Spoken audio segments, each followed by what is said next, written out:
Good morning, my friend. I am starting to work on succession planting. So what that is, succession planting is just anything to work on extending the life of your garden. And I'll go give you my plan that we're working through right now and getting started in a variety of different ways.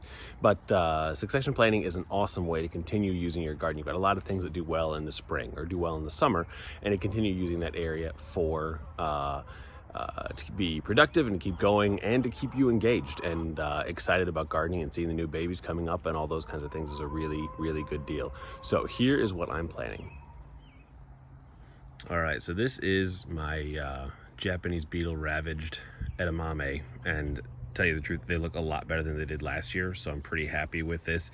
I think this is probably my last year with edamame because they just get wrecked. So we'll figure that out later, but the edamame will all, if we look down in here, there are baby edamames, soybeans coming up through there. So it'll be another month or so, 3 weeks before those are ready to harvest. But once those are ready to harvest, these are just done. So right now I've got a bunch of fall cauliflower, broccoli, those kinds of things, okra that I'm trying to grow for the first time, that's all ready to go. And so when these are done, I'm going to pull these all out and put those in. So I started seeds. We'll get to that in a little bit here in the video. These are my green beans, a lot of babies coming on, so that's super happy.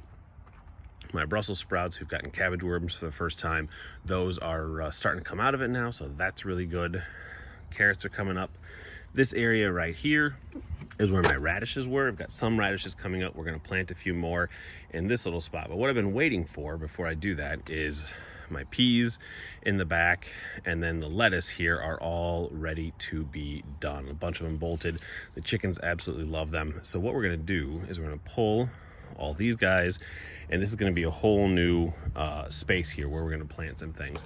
I'm going to leave a couple peas back here for seed. I'm going to try and do seed saving for the first time. I've never done that before, so we're going to try and save some seeds from these peas from this year to grow next year.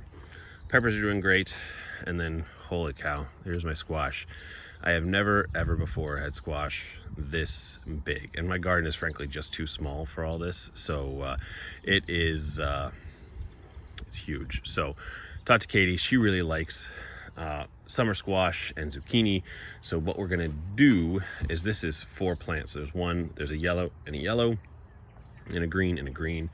What we're gonna do is make some more space in the garden by pulling out the 2 front ones. And so we're gonna get those guys out and see if how much that gives us. But we've got that in there that I harvested this morning. Tomatoes, I need to make some more room for the tomatoes back there, so they're doing great.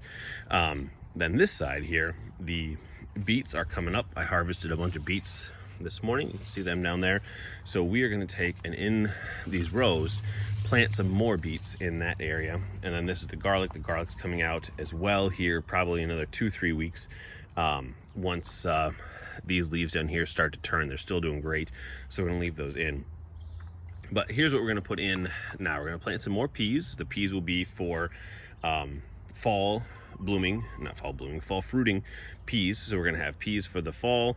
We're going to interplant some more of these beets in between here, so those are doing great. We're going to plant a lot of carrots, so pretty much this whole section over here is going to become more carrots, so we can store some for the fall, add some spinach, add some more lettuce, and kind of cut back on those so that we don't have the same issues we have right now. But that is the plan. So the next part of this is that we seeded yesterday. Isla helped me out, and we seeded a bunch of plants. I got these really great seed starting containers that are a little bigger because I've got some perennials and things in here as well that I'm trying to start. But this is cauliflower and broccolis in there. They're in the sunshine right now, but the shade will be on them in just a moment. And then this one, we've got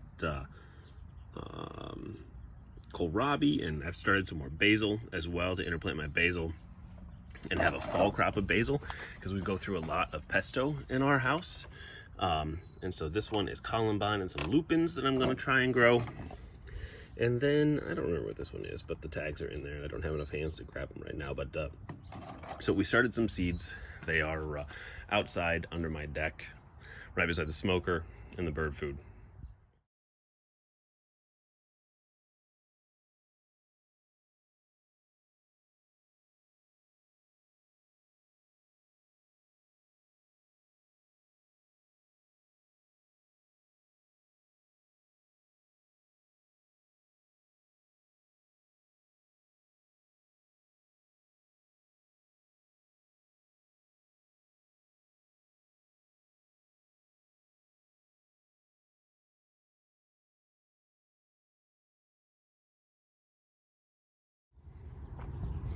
All right, so here's where we are now. We've got carrots have been planted. A couple more radishes have been planted. I'm gonna leave that big guy to see. I've seen some folks who eat the seed pods on radishes, so we're gonna see if that'll bolt and give us some seed pods there. There's another big one over there that's just waiting for it. New peas have been planted all along the back to grow up the fence. A little bit of lettuce, because evidently we don't eat much lettuce. Spinach, and then a lot of carrots through here as well. So those are all in there. Got my tomatoes all cleaned up. Planted one down here, so we'll see what happens with there. And then also interplanted a bunch of beets in between the rows on there. And then I didn't show you, but out there I did some failure planting where I had some things that didn't come up. Watermelon didn't come up, melons didn't come up well, and so I replanted those out there as well. So now's a great time to get that kind of work done as well. You've still got time to get those in before frost and have some good fruit. Now I got to water everything in. So if you look on this post, there are some examples of other things that you can plant for succession planting. And so things that you can be starting right now. We've got enough time left in the growing season. Most things will produce within 60 to 75 days. And so we've got that time left in our growing season here in Minnesota if we get started with this summer. And so you'll be able to get more out of your crops. So let me know in the comments what you're planning on doing and if this is something that'll work for you.